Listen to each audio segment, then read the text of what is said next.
Good afternoon and welcome to the webinar, Nuances to Applying the Low FODMAP Diet.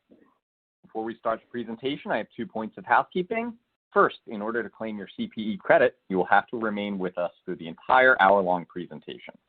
Second, at the end of the session, our presenter will be taking questions. If you have a question, please type it in the question box in your control panel, and we will try to address as many questions as time allows. Today's presentation is brought to you free of charge through the generosity of Monash University. Please note that the accreditation for today's presentation, CDR activity number 155347, was obtained by Monash University via Kate Scarlata. Today's speaker has the following disclosures to report. She holds stock options in Epicured and FODMAP Foods. She is employed by Epicured. She has received honorarium and consultant fees for blog posts, webinars, or presentations from A2 Milk Company, Monash University, FODMAP Foods, Beckon Ice Cream, Enjoy Life Foods, Salix Pharmaceuticals, and Green Valley Creamery. She certifies that no conflict of interest exists for this program. I'm happy to welcome today's webinar introducer, Alan Greensmith, who is a member of the Monash University's FODMAP diet team and the only US-based member. Welcome, Alan. Thanks, Jack. And I had you point out to the group that I was the only US-based member because I didn't want people to be disappointed that I did not have an Australian accent. Certainly there's no better and more charming accent than that, and the rest of my colleagues have that. But what a great opportunity. I believe today the audience will be absolutely thrilled and impressed with the conversation led by our presenter, Kate Scarlata. Just before I jump in and tell you a little bit more about Kate, let me just tell you a little bit about Monash. Many of you have heard our name, but Monash University is the largest university in Australia. The university is based in Melbourne, and the university is really one of the top 25 research institutions in the world. And some of Monash innovations have been things like the car safety belt, in vitro fertilization, and about 18 years ago, the leadership in the GI department, led by Dr. Peter Gibson, came up with this idea of the low FODMAP diet for the management of irritable bowel syndrome, for the symptoms of irritable bowel syndrome. And Peter shortly thereafter invited Dr. Jane Muir to join the team, and the two of them have really been the FOD father and the FOD mother of the low FODMAP diet. And this diet has really become very successful around the world. 2 years ago, the American College of Gastroenterology made the low FODMAP diet a first-line choice or a first-line treatment for managing the symptoms of irritable bowel syndrome. So Kate will talk about some of the things offered through Monash in her presentation, but be aware, for dietitians, we have a 30-hour CPEU online course that we've had over 1,700 dietitians take from around the world. We highlight every dietitian that takes and passes the course. We highlight them in our app and on the website so that patients and consumers and clients can find dietitians to help them manage the diet. But we also have our newest edition. We have a patient course, which is $29.99, and it's to help you as a practicing dietitian work with your patients to be more successful in managing their situation through the diet. And then finally, we have the Monash University FODMAP Diet app, which is a wonderful tool for managing and working your way through the diet. It's popular with dietitians, popular with consumers. In fact, it's the #1 paid medical app in the world, and almost 1 million people now have downloaded it. So final comment, anything that you invest in with Monash, be it our courses or our app, the money goes to research at the university. We are a nonprofit, totally self-funded enterprise, and know that anything you invest in us goes right into research, which then goes back out to patient care. So back to Kate Scarlata. You have a real treat in store for you today. Kate is a Boston-based dietitian with 30 years of experience. I know many of you know Kate Scarlata. She really is one of the better-known dietitians in the U.S., and she is a pioneer. At Monash University, we recognize that Kate, along with Patsy Katsos and maybe Dr. Bill Che, from Michigan are really the three leaders in the United States in terms of understanding and introducing the low FODMAP diet for gastrointestinal disorders. And Kate probably is the best known of the U.S. dietitians. She will be presenting today, obviously, on the low FODMAP diet for functional gut disorders. You may not know this, but she has been awarded the Outstanding Massachusetts Dietitian Award. She's been recognized as Boston's Best Dietitian by Boston Magazine. She is a New York Times best-selling author, and her latest book is The Low FODMAP Diet, Step by Step. Kate completed her postgraduate training at Brigham and Women's Hospital, a Harvard Medical School teaching affiliate, and she is an outstanding presenter and really a great friend to the gastrointestinal, the functional gut disorder community. So without further ado, Kate Scarlata. Thank you, Alan, for such a wonderful introduction. Hello, everyone. Today we're going to be talking about the nuances of applying the low FODMAP diet, and I look forward to talking with you over the next 50 minutes or so, allowing for a little bit of Q&A. So again, here are my disclosures. I do want to note that FODI Foods also is a webinar sponsor today. They are a Monash low FODMAP certified partner and offer a number of low FODMAP certified products geared towards individuals that can benefit from the low FODMAP diet. So today our learning objectives are detail factors involved with FODMAP and GI symptom induction, describe the three phases of the low FODMAP diet, and list the criteria for selecting the best candidate for the low FODMAP diet. It's important for you to understand that not everyone with IBS should be recommended to do the low FODMAP diet. There are some contraindications that I'll talk to you a little bit about. So we're going to first start with just a little primer on allergies versus intolerances. Food allergies as a sort of overall arching definition involve the immune system. It's an immune-mediated reaction to food, where food intolerance tends to be a non-immune reaction, although I might argue there's a little overlap with that because sometimes these food intolerances can impact the gut microbiota that then affect the immune system. But as a general rule, food intolerance often involves enzymatic defects such as lactose intolerance or maybe transport defects such as fructose malabsorption. We also see food intolerance in pharmacological reactions such as histamine, and then there's undefined, less really known sort of the reason behind them, and that's non-celiac gluten or non-celiac wheat sensitivity. So if you look at this sort of in a little graph, we're going to be really focusing on the bottom, food intolerances, which again really typically are related to a disorder of digestive or absorptive processes. And often food intolerances will lead to symptoms in regard to the GI tract, gas and bloating, constipation, diarrhea, abdominal pain. There are some food intolerances, such as histamine intolerance, that can have extra intestinal ramifications, and that may be hives, low blood pressure, flushing, abdominal pain, and headaches. So we're going to put a big focus on IBS because we're talking about the low FODMAP diet, and the low FODMAP diet has evidence basis for treating IBS patients. So IBS is based on, the diagnosis is based on symptom criteria, and they involve, the primary symptom is recurrent abdominal pain. So if you are seeing a patient that has zero abdominal pain but has maybe excess gas or diarrhea or constipation, they really don't fit the criteria for IBS.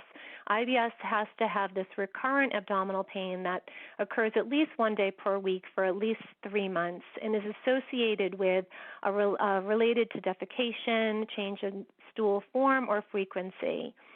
This criterion occurs, for greater than 6 months prior to the diagnosis. IBS occurs in the absence of any identifiable organic cause. When we look at the epidemiology of IBS, it's about 11% globally, anywhere from about 15 to 20% here in the U.S. Only about 30% of people with IBS will consult with a physician. So it's important as clinicians that we're asking questions. Some people have had IBS since childhood, and as such, they will just almost assume that this is having pain and abnormal bowel movements is normal to them, and yet we have treatments that can help them. There is a female predominance, about 2 times more common in women than men. And IBS can occur in all age groups. There does seem to be some genetic, propensity for having IBS, so individuals that have family members may also be at higher risk. So let's move into the food and IBS symptom sort of scenario here. This was a study that was done in just about 200 IBS patients, and what they asked basically was, what does food trigger your symptoms, and then to identify certain foods that may be most problematic. And what they found in this study was 84% of individuals had said any food triggered their symptoms. So that's quite a significant number for any food to trip up their IBS symptoms. And then when you broke it into various groups, 70% of them identified carbohydrates, and that's where the FODMAP intolerance would lie. Fatty foods were also a trigger for some people at about 52%.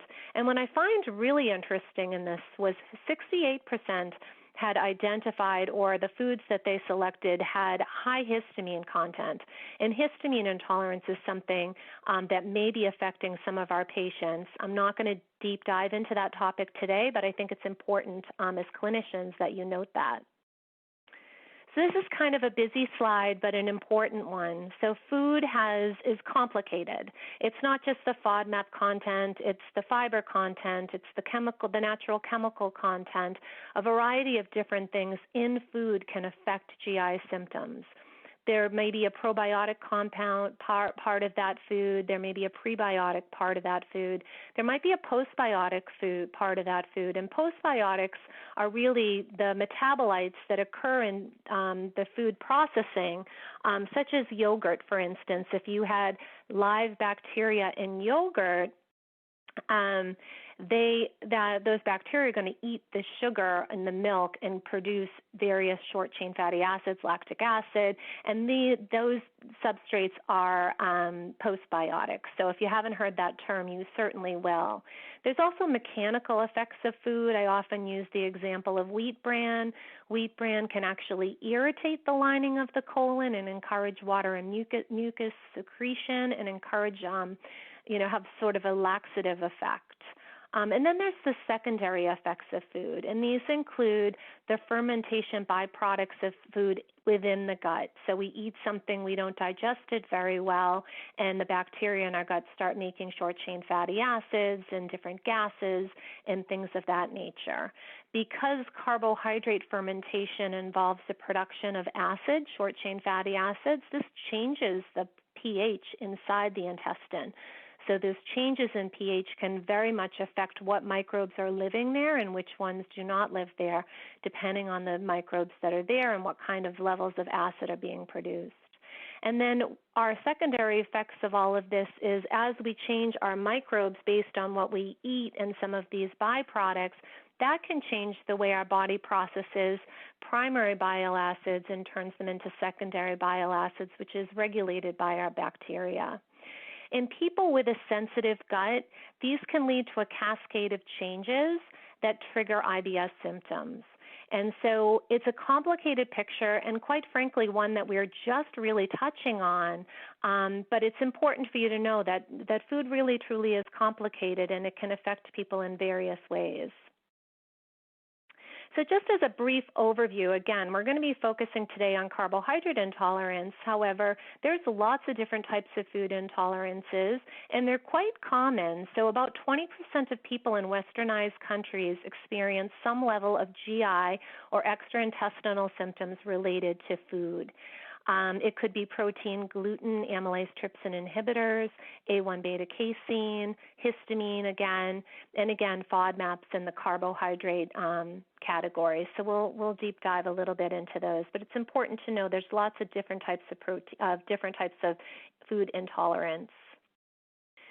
For the low FODMAP diet, it really is the one diet that has solid science for use in IBS. There's been several randomized controlled trials now, and the overall consensus looking at this in a meta-analysis is states that a low FODMAP diet is associated with reduced overall symptoms compared to a control diet. The problem is that a lot of these studies were small, and a lot of these studies were had a high risk of bias, and because of that, the actual quality of data is considered very low when you look at its specific grade criteria that's used when they're reviewing these meta-analysis. That being said, I can tell you, and certainly this data shows, it absolutely is associated with improved symptoms. We just need, stronger science, even more so, to see this data look more robust, which I anticipate it will. What I'm going to talk to you a little bit today, and it's going to be a brief introduction, but looking at low FODMAP for IBS-like symptoms. So these types of symptoms may occur in the endurance athlete that experiences GI distress. We may see this in celiac patients with an IBS symptom overlap. And certainly there's been some data looking at patients with inflammatory bowel disease with quiescent disease, but still remain with IBS overlap symptoms. So I want to just review some of the science here so you get a little primer in these areas. So sports-related GI distress is not uncommon. About 7% of triathletes report having abandoned a race because of GI complaints, and I think that's striking when you think of how hard and long these triathletes are training for their event. To have to abandon it, it's got to be quite disappointing. Upper GI symptoms are more common with cycling sports, so nausea, vomiting, and GERD, where we see more lower GI complaints in endurance runners, such as runner's trots. So one study looking at this was a survey study, a questionnaire of 910 athletes, and these ranged from recreational athletes up to Olympic medalists. And what they found was that a number of them were restricting foods to minimize GI distress. They found that 55% of this cohort eliminated at least one high FODMAP food, and by doing so, noted an 82, almost 83% symptom improvement.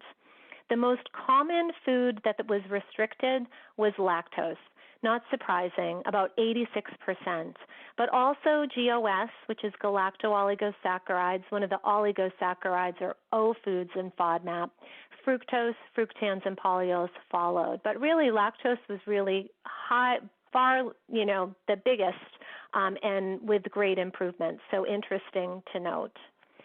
In another study looking at healthy volunteers, these are not, they're healthy volunteers that, did have some GI symptoms with exercising, and they put them on a crossover diet where they had either low FODMAP foods around a diet of around 16 grams, which I would argue is a little higher than what we do probably in clinical practice. They average around 12 grams of total FODMAPs for a low FODMAP elimination diet, and then high FODMAP, which was close to 40 grams of FODMAPs times 7 days, and they had a 1-week washout period before alternating to the diet, to the alternative diet that they were put on. And what they found in this study was that the GI symptoms were significantly less on the low FODMAP diet, and the individual athletes perceived that their exercise frequency and intensity was improved following a short-term low FODMAP diet. I think it's important to note here that athletes really are not probably a group, unless they have IBS, that need to be on a modified low FODMAP diet indefinitely. This would be something that you would prepare them for pre-race to help modify with some of their training activities to help minimize their symptoms during that time frame, where they could liberalize it likely when they're not kicking it out in high gear with their exercise.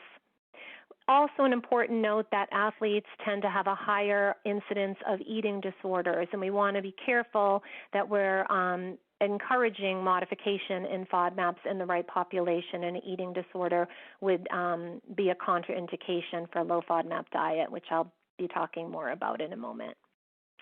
So let's talk a little bit about IBD and an IBS overlap. So it's really quite high in Crohn's disease. About 50%, 57% of Crohn's disease patients, a form of IBD, experience IBS-like symptoms, and about 33% of ulcerative colitis. You may also see symptoms that appear to be an IBS overlap but occur due to other reasons. And so I think it's important to note that IBD patients in remission with previous intestinal surgery or stenosis or stomas are at risk of small intestinal bacterial overgrowth. This is an abnormal amount of bacteria in the small intestine, and bile acid malabsorption. So bile acid is not adequately absorbed, which leads to diarrhea. Both of these conditions do mimic IBS, so something to keep on your radar should you have a patient with IBD that you think is an IBS overlap, but perhaps these other conditions should be ruled out first. Looking at this a little bit more in detail, this was a study done in individuals, a small study, 32, and only 29 completed this study, but these are patients with non-active IBD with functional gut symptoms, and what they did was they put them on various challenges. Fructans, sorbitol, and galacto-oligosaccharides, and the placebo was glucose. So these are various FODMAP subtypes, and they challenged them to see if they in fact got, greater symptoms with particular FODMAP subtypes. Each challenge was separated with a 3-day washout period, and they measured their symptoms in stool. And what they found was that fructans significantly affected or exacerbated their functional gut symptoms, but not galacto-oligosaccharides or sorbitol. So I think the takeaway here is that you might want to put fructans a little higher on your list in some of these patients, maybe the first thing to try to modify, and then perhaps move to the GOS and sorbitol for, obviously, tolerance to FODMAPs can be somewhat individual, but in this particular study, it really pointed to the fructans. I also think what's important to note in this study, they were given a lot more fructans than the sorbitol or the GOS, and that may as well play a role in the results, so something else to think about.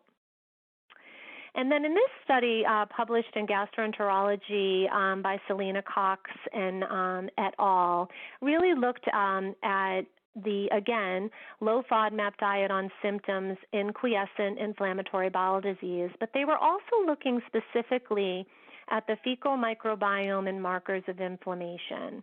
So in this study, it was 52 individuals with IBD, again, quiescent disease. They were either put on the low FODMAP diet versus the control diet for 4 weeks. The control diet really just was a general diet that matched up, similarly in fiber and other nutritional components. And they measured gut symptoms in blood and fecal microbiome. And what they found was 52% on the low FODMAP diet arm had adequate relief of their symptoms, while only 16% in the control diet. They did note, as we have seen in other low FODMAP studies, that there was a decrease in various probiotic microbes on the low FODMAP diet arm. But when they looked a little deeper, they also found that microbiome diversity and inflammatory markers did not differ with either diet. So the takeaway here is that the low FODMAP diet did not increase inflammation or inflammatory markers, and it also provided for greater or a similar microbial diversity, which we think of microbial diversity as a marker or a better indicator of gut health. And then in this IBS, this is another IBD with IBS study. This was mostly women, about 89. 44 were put on a low FODMAP diet while 44 remained on their normal diet. About 78% completed this study, and what they found was there was a significantly larger proportion of responders to the low FODMAP diet, 81% compared to the normal diet, which was at about 46. They also noticed an increase in quality of life measure, which has also been studied in IBS patients at UMichigan. The low FODMAP diet, in addition to reduced abdominal pain and bloating, were their primary really great strong results in the UMichigan study that was published, I want to say 2016. The quality of life was significantly better on the low FODMAP diet, which I think is a really interesting and important factor, because when we're working with patients, we're not just looking at their bodily symptoms. We really want to look on, what is it doing to their total health? And quality of life is an important measure for us to factor into these equations.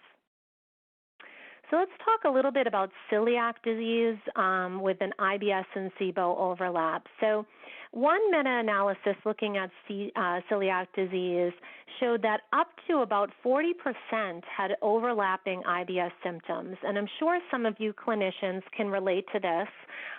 We've seen many patients on a gluten-free diet, and many of them just, had put all their hopes that this was going to be the ticket for them, and yet they still have symptoms. So they very well could have an IBS overlap.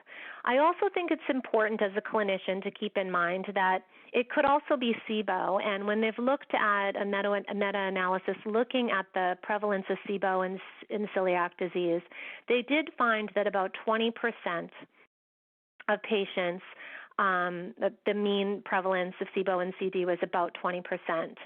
So although the low FODMAP diet has not been formally studied in SIBO, we do know that the majority of those individuals that have SIBO fit the criteria for IBS, and it is a therapeutic potential option for them. We do know that the low FODMAP diet, certainly from clinical experience, can be quite helpful in a subset of people with celiac disease, and this has been studied as well, where they, in an article, a recent study published last year in Nutrients, they compared just the gluten-free diet versus a gluten-free low FODMAP diet, and what they found was a reduction in pain and, again, an increase in quality of life. So something else to consider when you're working with individuals with celiac disease and what appears to be an IBS overlap.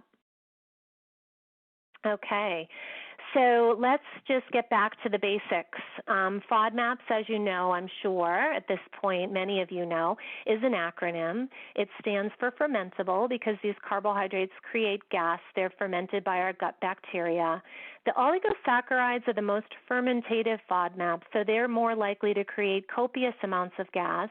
The smaller the FODMAP, the more osmotic it is. So excess fructose as a monosaccharide would be the most osmotic, so most likely to pull that water into the small intestine. And then these carbohydrates, the collective FODMAP family, disaccharides and polyols, they absolutely have a little bit of fermentative effects as well as osmotic effects. So together, this osmotic effect in the gas production causes luminal distension, and this can lead to all the cascade of IBS symptoms that we see in individuals with IBS. Please bear in mind that FODMAPs are perfectly healthy. Most FODMAP-rich foods are great healthy foods, so it's not necessary to restrict FODMAPs in anyone, only when it's problematic to causing symptoms, as is common in irritable bowel syndrome. So who's appropriate for the low FODMAP diet? I think first and foremost, they have a diagnosis of irritable bowel syndrome, or the physician feels strongly that it's an IBS-like symptom or overlap, such as an IBD or celiac disease. But we want to make sure that there's no evidence of eating disorder or maladaptive eating or extreme food fears, because we don't want to put someone on a modified diet that already may be amped with already disordered eating, and this elimination diet could maybe even trigger some eating disorder history from the past. We also want to make sure that their diet recall reveals that they're actually eating high FODMAPs. What if they don't have any FODMAPs and we're putting them on a diet that's very similar to what they're already doing? That doesn't certainly make sense. We also want to identify patients where eating exacerbates their symptoms. It's an easy question to ask. Based on that study I presented a moment ago, about 84% of those IBS patients found that any food eating exacerbated symptoms. And I would say you'll probably get yes to that answer in most IBS patients, but that doesn't mean all IBS patients are exacerbated by eating. So it's an important question to decide if food-related diet treatments are indicated. Does the patient want a nutritional approach? There's certainly patients that would prefer a psychological therapy, behavioral therapy, gut-directed hypnosis.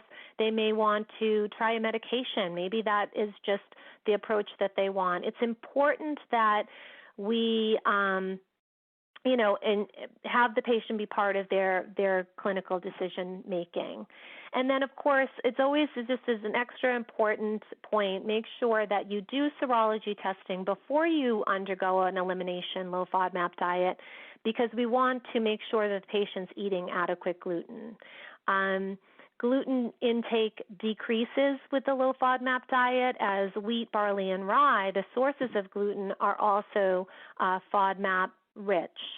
The low FODMAP diet is not completely gluten-free. We do allow things like soy sauce and small amounts of wheat. So that's important to note. However, if the patient hasn't had serology testing, we want to do it before we put them on the low FODMAP diet. So I want to introduce this concept, which you may or may not have heard of already. This was recently sort of coined by the Monash team, called FODMAP Gentle approach to the low FODMAP diet. It was in the article that's cited below, and I encourage you to take a look at that. This is a more flexible approach to the low FODMAP diet. So really, we're only restricting certain foods in the categories of grains and vegetables, fruits, dairy, and legumes. So wheat and rye may be restricted. Onion and garlic would be big vegetables that we might modify. Fruits might include apple, pears, watermelon, maybe larger quantities of dried fruit. It's really important to select the foods that you're going to modify by knowing that one, that they are rich in FODMAPs, and two, that they're actually in the patient's diet, because we want to modify what they're doing already to see if our changes make a difference. For dairy, we might only modify milk and traditional yogurt and maybe allow small amounts of Greek yogurt, for instance. And then we would restrict beans that are not allowed on the elimination diet anyway. When would we maybe do this FODMAP gentle approach? What would be maybe some potential contraindications to the full low FODMAP diet? Well, certainly an acting eating disorder or ARFID would be conditions where you would not want to do any low FODMAP or even gentle. We would really want to do more of a supportive nutrition, liberalize the diet. And really, if it's an active eating disorder, get an eating disordered specialist involved in the care. That needs to be their top priority. But things like malnutrition or unwillingness to change diet, possibly poor capacity to follow the diet. Maybe the individual has some food security, and we're not going to recommend a whole lot of specialty foods. We might just want to cherry pick out some of the food options that they have available to them. Pull the apple and sub in an orange instead, for instance. Children, we certainly don't want them to develop food fears, and we want them to develop good eating habits. So maybe just looking at their diet and making some subtle modifications. And for people that have additional food allergies, for instance, have multiple things going on, it might be helpful to just cherry pick out some of the high FODMAPs rather than getting really nitty-gritty with the diet. As a reminder, the low FODMAP full elimination diet really entails 3 phases: the elimination phase, the reintroduction phase, and the personalization phase. Each phase, ranges in time, generally 2 to 6 weeks. I've had some patients on the elimination diet that feel fabulous after 2 weeks, and if that's the case, then we move them right over at that point to the reintroduction phase. So the elimination phase is really where we're removing all high FODMAP foods to really, achieve symptom resolution.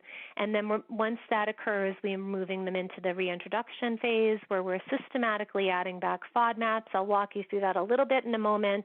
And then the personalization phase is where we're adding back the successfully reintroduced FODMAP foods to really expand the diet to their personal tolerance. It's important that we're not keeping them in the restrictive phase, and it's important that we tell them about these 3 phases right up front.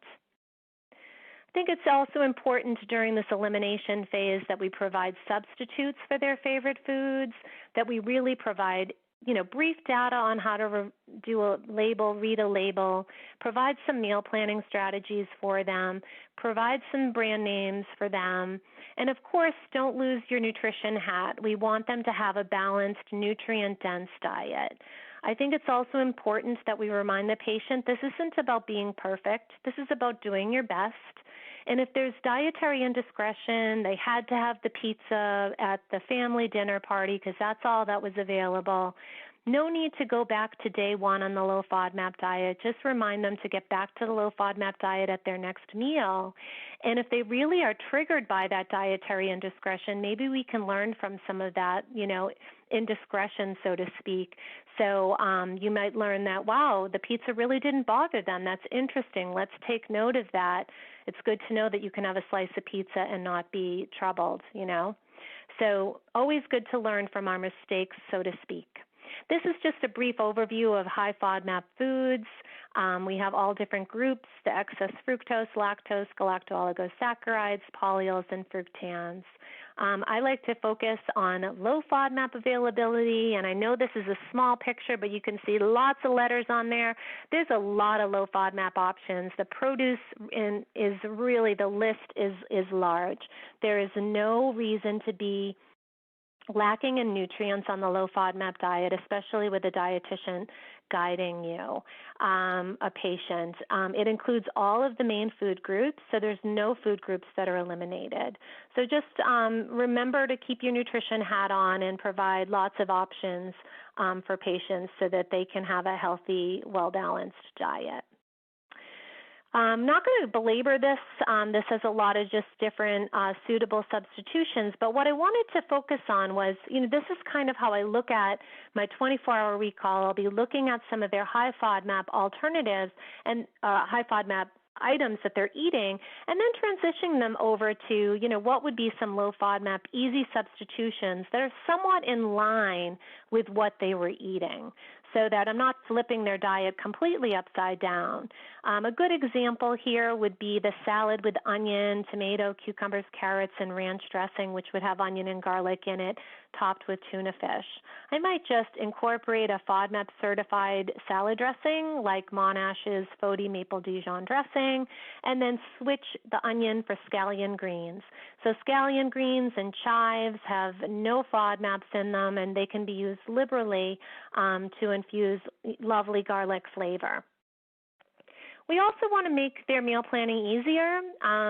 There's meal planning companies so that you can get foods delivered to your door nationwide here in the U.S. with Epicured and Modify Health. There's lots of certified low FODMAP food companies, from Kellogg's to Fodi to Green Valley to Enjoy Life to Char.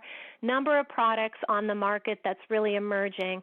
And as a dietitian that's been in this space, I have to say, since like 2010, it feels surreal to me that we have all these offerings for my patients. It's really awesome. It gives me the chills. It's really, really nice to see this coming together for patients that are in need. So let's talk a little bit about confusing foods like soybeans. You can have high FODMAP soy foods and low FODMAP soy foods, and a lot of that is due to different types of processing and also the maturity of the soybean.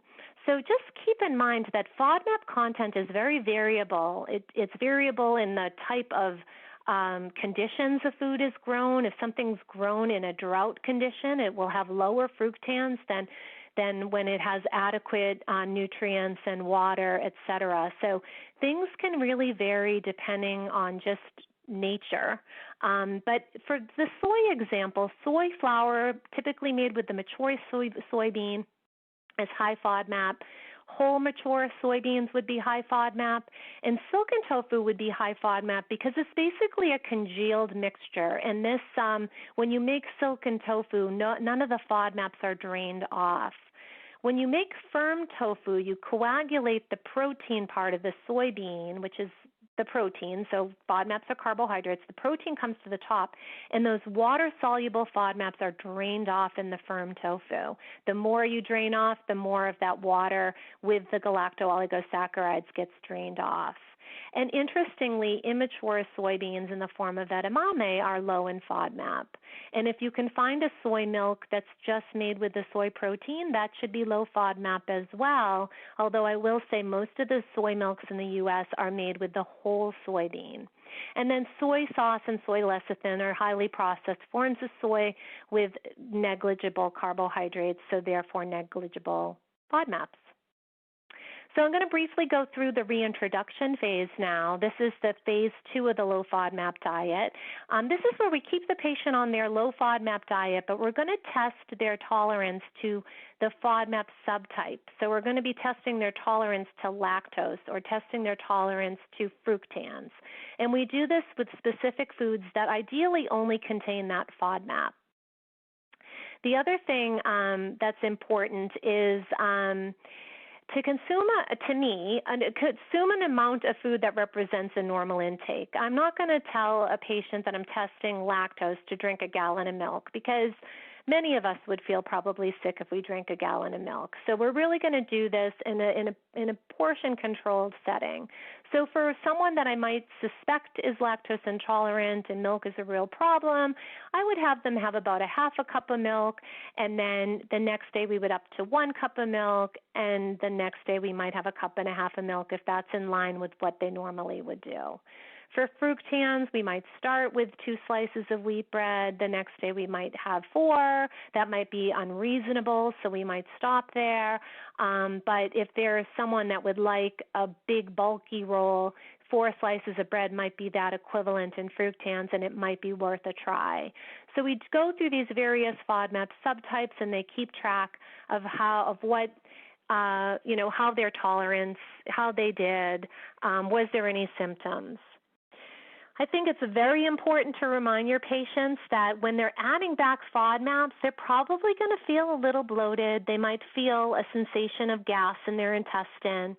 As long as it's not undesirable, meaning painful, resemble an IBS flare, that is a very normal human behavior to increasing FODMAP carbohydrates in the diet. So we want to really help establish what is not desirable and what's okay. A little gas is okay, normal. Painful gas that you need the heating pad for is not.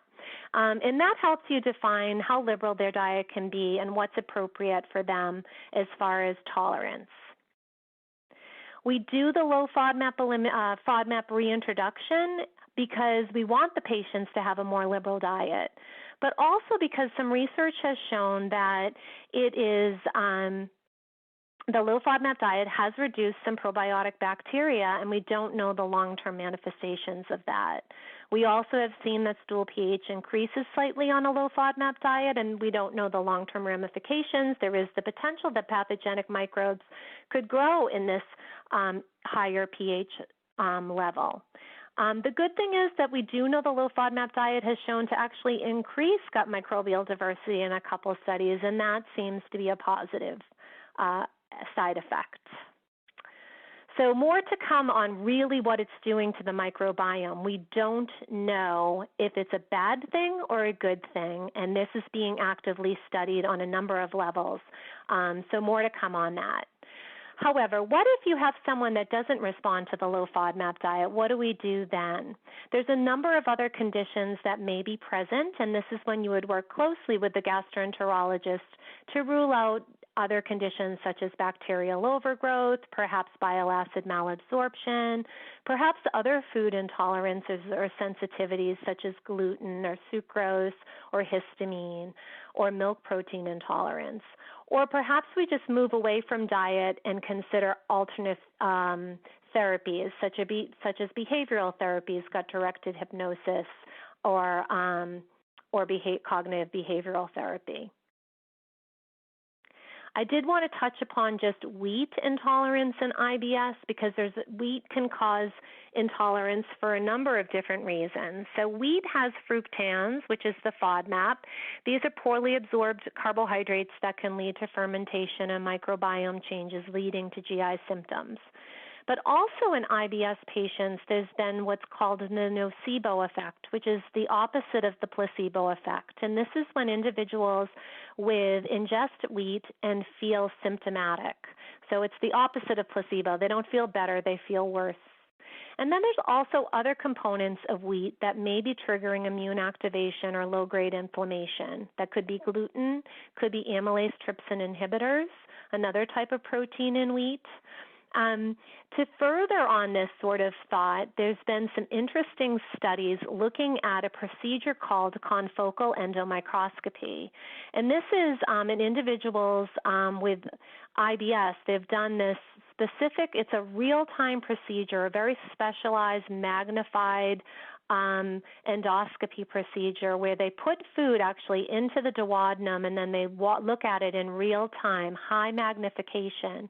And what they found in IBS patients when they did this, about 70% reacted to this procedure. So they reacted to some form of some form of food that they placed into their gut. So 70%. And what this sort of indicated is that some IBS patients may have what is known as an atypical non-IgE mediated food allergy.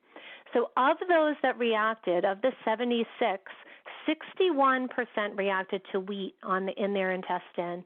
In addition, what came after wheat was actually yeast reactions. I don't have the number for you on this slide, but yeast was also a fairly common reactive ingredient in these patients. So more to come on this. It just goes to show you how complicated food and IBS symptoms can be.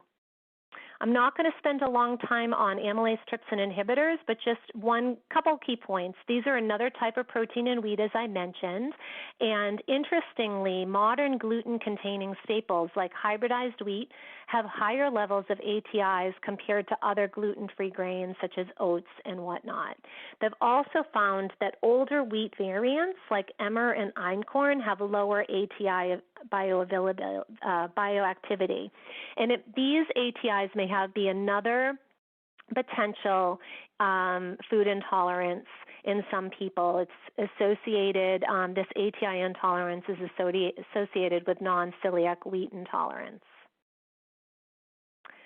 I'm going to skip over this slide for time's sake, but I know that you can get the slides if you'd like to. The main takeaway here is looking at the metabolic after effects of a low FODMAP diet compared to a high FODMAP diet.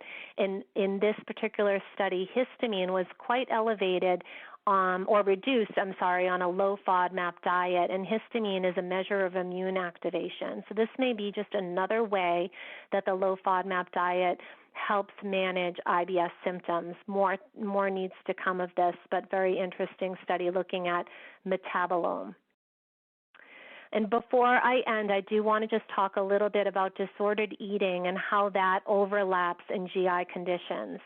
Looking at this meta-analysis that was published about 5 years ago, they found about 23% of patients with GI disease displayed some level of disordered eating. That should really be on your radar when you're working with patients.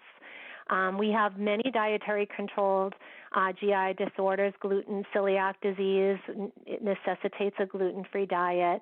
And certainly individuals with IBS and IBD are doing the low FODMAP diet or trial and error regimens to try to identify food triggers. So we really want to pay attention to where they are in this sort of like spectrum of disordered eating. Avoidant restrictive food intake disorder is a feeding or eating disturbance that is really related to the lack of interest in eating and the fear of adverse eating consequences, such as digestive distress. So this makes sense that in our GI patients, they may fit the classification for ARFID. These individuals are not concerned about their weight or have a distorted body image, but they're more just fearful of eating due to consequences of eating. But the problem here is that they end up with weight loss and nutritional deficiency and psychosocial impairment, really reduced quality of life, and it's important that that we're screening for this and not putting these individuals on a more restrictive diet, which may exacerbate this this condition. Looking at ARFID and GI disorders, preliminary research by Zia and colleagues found that about 20% of their functional GI disordered patient sample, which includes IBS, met criteria for ARFID. There was also a retrospective study at UMichigan looking at the number of ARFID patients in their GI behavioral health clinic, which, you know, these patients have GI conditions because they're in their GI health clinic. They were found to have about 12.6% of the cohort met criteria for ARFID as well.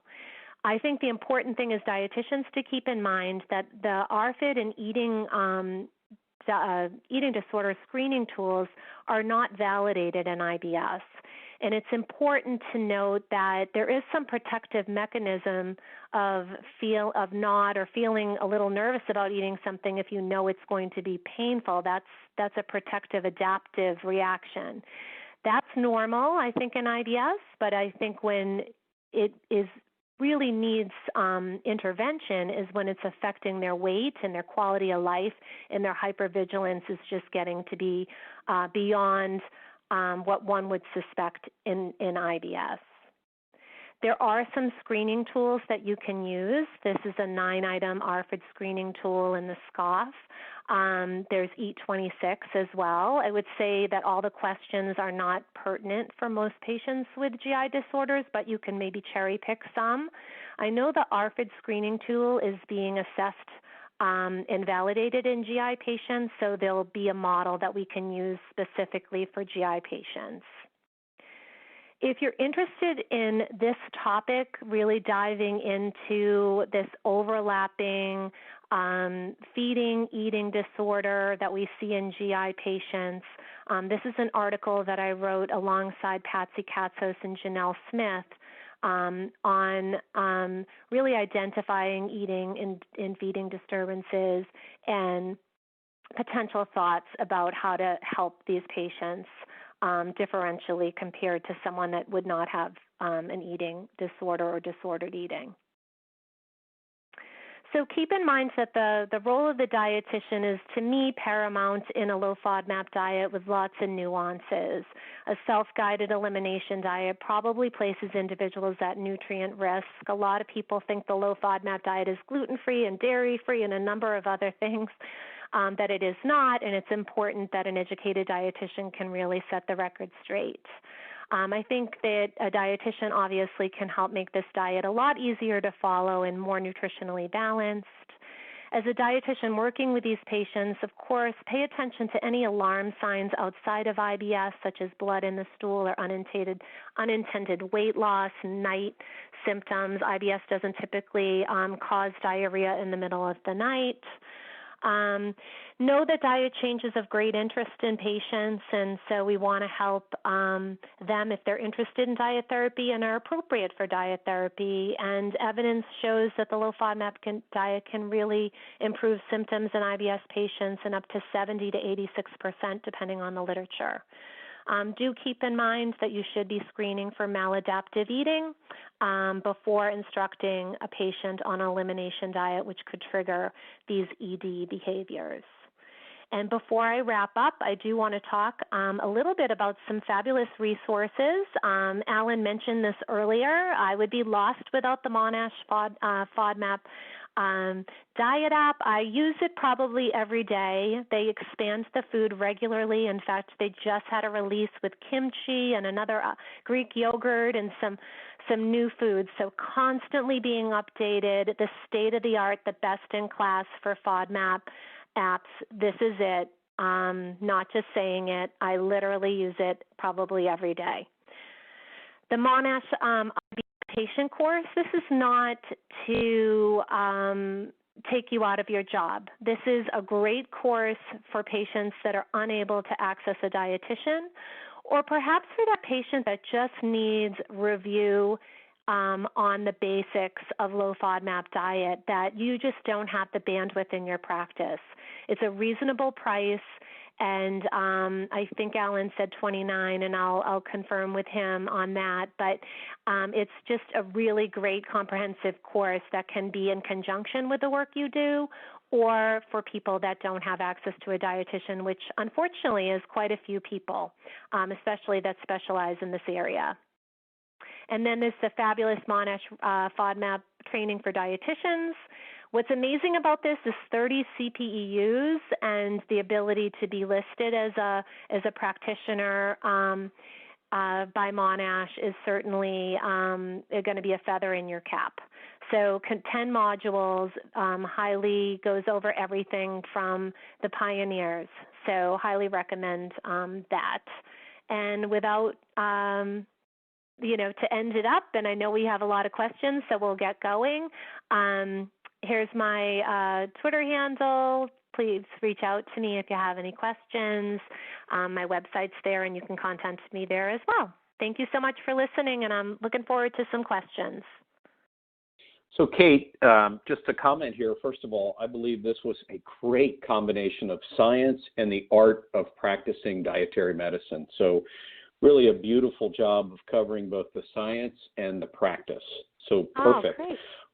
Also, really want to plug your website, Kate Scarlata, Kate at katescarlata.com, or katescarlata.com is your website. Great source of information for people. People have been asking about your food list, and I think your website is a great source for that. Also would recommend that people go to monashfodmap.com, which is also an excellent source of information. And then let's jump into the questions. We've had just a whole host of questions. Maybe I'll just jump in with the first one here being, wondering how long after a person consumes a high FODMAP diet they may experience symptoms for interpreting food in symptom journals. Yes. So it really can happen rather quickly, especially if it's fructose that has that water osmotic effect pretty rapidly in the gut. So it can be anywhere from, say, 20 minutes up to, say, 6 hours. There are some people that just, it really exacerbates constipation, and they might have a delay in getting that symptom, until the next day. But as a general rule, I usually say between 20 minutes and 6 hours, somewhere in that range is pretty more classic. Okay, perfect. Another question for you. On the slide about who is appropriate for the low FODMAP diet, you mentioned that eating exacerbates symptoms. How soon after eating would you expect symptoms? Well, I'd say that's pretty similar to that same that I just mentioned. Yeah, within 20 minutes, patients can get symptomatic, or up to 6 hours. I felt like right? That was very similar. Yeah. Yeah. How about this? Is there any evidence to suggest that the reduction of FODMAPs in the diet for those with IBS results in improved anxiety management? I do actually think there is data from Michigan. Shanti Eswaran looked at quality of life measures, and I do believe anxiety was improved in that study. They looked at a number of different metrics, really identifying different areas of quality of life. And I want to say I'm 90% sure that anxiety was improved. Okay. You commented, you talked about microbiome diversity. Good question here. Are there any concerns with the microbiome biome diversity when patients are doing low FODMAP due to the low intake of fiber? And should the use of probiotics be recommended in that setting? So there was one study done out of King's College that I believe used what was then known as VSL number 3 in their study, and it did help maintain some of the microbes that do decrease on the low FODMAP diet. Again, excuse me. Again, I don't know. We don't know whether those changes are beneficial for that particular person or detrimental. We do know that those particular probiotic microbes that decrease have health-promoting qualities, but we don't know what the best microbiome is. So it's really hard to know that we're pushing towards a certain thing. But in the individuals in that King's College study, it did maintain, and they did have symptom benefit with the probiotic. It's certainly possible that that would be one way to negate that side effect and not affect, symptom resolution, still have the benefit of the low FODMAP diet. Do we have clear evidence that that is what we should be doing with every patient? We don't have clear evidence that that's what we should be doing with every patient. It's just one study, and we need to probably see a little bit more data. But it's something to consider, and I don't think is contraindicated. Okay. You did a really nice job of reminding us that although the low FODMAP diet is an important option for managing the symptoms of irritable bowel syndrome, it's not the only answer. There are many good answers. You talked about gut-directed hypnotherapy, cognitive behavioral therapy, et cetera. Could you remind us again the characteristics of the person who is the best candidate for the low FODMAP diet? So without an eating disorder, that eating exacerbates their symptoms, that their diet recall actually contains high FODMAP foods, that they're interested in a nutritional approach, and I would say the majority of your patients are interested. 50% of IBS patients are interested in more holistic approach compared to medication treatment, and I would say that 50% in the data is probably on the low end. Excuse me. And then it's not a contraindication to start the low FODMAP diet if you're concerned with celiac disease. I just would suggest that you maintain their wheat, barley, and rye intake until you have a celiac serology testing completed.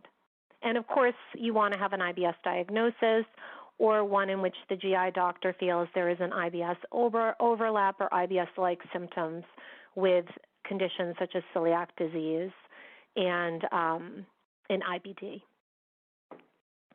Okay, perfect. This is an interesting one because you've seen this before. What if symptoms do not improve at all during the elimination phase? What endpoints would indicate success for you, and when, on the other end of the spectrum, when would you say, okay, let's move on to something different? So I usually give the patient a full month. If we look at the data for low FODMAP diet, in the Emma Heilmos study, which was in gastroenterology, sort of like the big FODMAP study where they provided food, patients with IBS that were going to improved to their maximum level at 7 days. But they were provided all the food. So it was up to 7 days providing the food. For individuals with just educated at the University of Michigan study, they educated them on the low FODMAP diet, and then these individuals went out and bought everything and made their own food. They saw improvements in their symptoms for up to 4 weeks. So I like to give patients 4 weeks before I completely abort. If I had a patient for 2 weeks and they were like, there's no way this is helping me, maybe I would modify that. But I like to give patients on their own 4 weeks. I also think it's really important that you look at what they're eating. I've met with so many patients and they're like, oh, it's just something, I'm just not feeling better. And then on review of their recall, they got, a gluten-free granola that had inulin in it and agave syrup and multiple other FODMAP ingredients, and they were having it 3 times a day. So sometimes they're just not doing it properly. Just an accident, they had no idea. So definitely look for that. Look at their supplements. Look at other things that may be contributing. And just remember that some patients absolutely do not respond, and it's a minimal number, but that's something to consider, and then just move them on. I sometimes will do a full reintroduction phase with them, because sometimes by reintroducing they actually do learn that they were feeling a little bit better and certain foods were triggering them. It really depends on the patient. I just urge you to use a little bit of your art and science, as most dietitians do, and figuring out what's going to be the best approach for your patients. Well, Kate, this has been fantastic. I have heard many, many FODMAP presentations in the 2.5 years that I've worked with Monash. This is truly one of the best. Fantastic. Thank you very much for putting this forward today. And on behalf of Monash University, thank you for this opportunity. And let me turn it back over to Jack. Yes, I'll echo Alan's statements. Kate, you're a superstar. Thank you so much for being here with us today. My pleasure. It was great to have this experience. Thank you, guys. Thank you. I'd also like to thank Monash University and Alan Greensmith for being here today to moderate and lighten my load this afternoon. So thank you very much. Thank you to Monash University for supporting this program and bringing it to the Today's Dietitian audience. Totally our pleasure. Instructions for credit claiming and downloading handouts should be up on your screen. You must complete a brief evaluation of the course in order to claim your credit and download your certificate. Registered dietitians should use code 175 when recording this activity in their professional development portfolio. If you are watching this webinar on our YouTube channel, please log into ce.todaysdietitian.com, click on the Webinars tab, and select this webinar in order to complete it for credit. If you are watching this webinar on our CE Learning Library website, click Next, or return to the course start page and select the evaluation step to complete this webinar for credit.